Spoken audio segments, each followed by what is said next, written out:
दिल्ली की जामा मस्जिद के इमाम सैयद अहमद बुखारी ने आतंकी देश के प्रधानमंत्री नवाज शरीफ को कश्मीर और मुसलमानों के मुद्दे पर चिट्ठी लिखी है, ये जानते हुए कि पाकिस्तान की आतंकी साजिश से ही कश्मीर में हमारे जवानों और बेकसूर नागरिकों पर आतंकी हमले हो रहे हैं।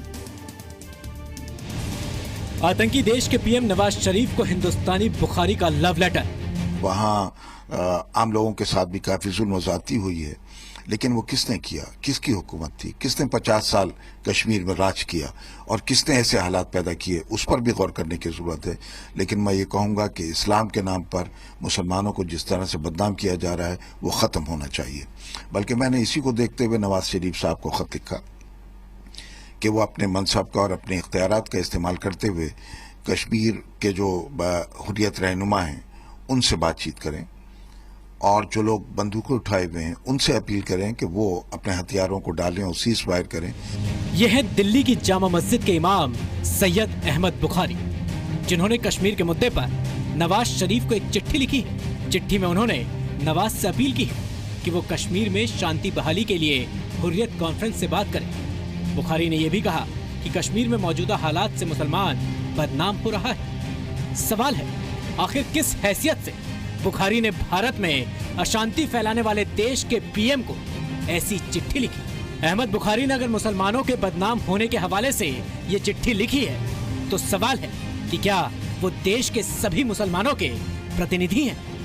शाही इमाम तब बाहर नहीं आते जब जो पावन माह होता है रमजान का, उसमें अयूब पंडित मारा जाता है। वो पावन माह की बात करते हैं।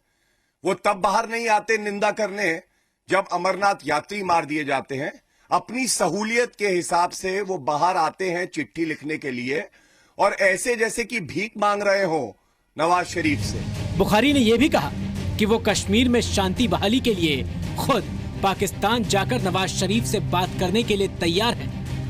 अगर हुकूमत हिंद इजाजत देती है तो मैं पाकिस्तान जाकर नवाज शरीफ साहब से बात करने के लिए तैयार हूं कि इन हालात की वजह से हिंदुस्तान के जो करोड़ों मुसलमान हैं उसके ऊपर असर पड़ रहा है।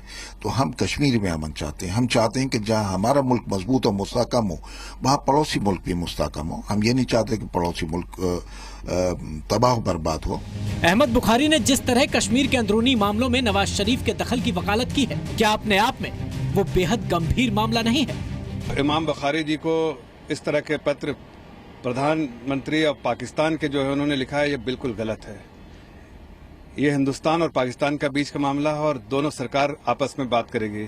इसमें किसी एक आदमी को, चाहे किसी समुदाय से बिलोंग करता हो, उसको कोई अधिकार नहीं है कि अपने सरकार को बाईपास करके वो दूसरे मुल्क के प्रधानमंत्री को इस तरह की बातें लिखेगा। सवाल ये भी है कि देश की पाकिस्तान नीति और कश्मीर नीति क्या किसी समुदाय के एक धर्म गुरु से पूछकर तय होगी? गौरक्षक गुंडे कहे जाते हैं कि ये किसी भी जगह जाके इस तरीके से बीफ के शक में किसी के साथ भी मारपीट कर देते हैं। ये लोग गुंडागर्दी नहीं कर रहे हैं क्या, जो ये कहते हैं कि चुने हुए आदमी को मैं अपना पीएम नहीं मानता हूं क्योंकि मैंने उसको वोट नहीं दिया? जो ये कहते हैं कि मैं तो पाकिस्तान के प्रधानमंत्री को चिट्ठी लिखूंगा और भारत के प्रधानमंत्री को मैं अपने बेटे की शादी में नहीं बुलाऊंगा, ये मेरा विशेषाधिकार है। वो कहते हैं कि मैं यूएन को चिट्ठी लिखूंगा और ये बताऊंगा कि हिंदुस्तान जो है वो मुसलमानों के लिए बूचड़ खाना है। ये गुंडागर्दी नहीं है क्या? क्या अब कश्मीर नीति और पाकिस्तान से बातचीत पर फैसला भारत सरकार की जगह दिल्ली की जामा मस्जिद के इमाम सैयद अहमद बुखारी लेंगे? क्या बुखारी देश के गद्दार अलगाववादियों की पैरवी नहीं कर रहे? ब्यूरो रिपोर्ट, जी मीडिया।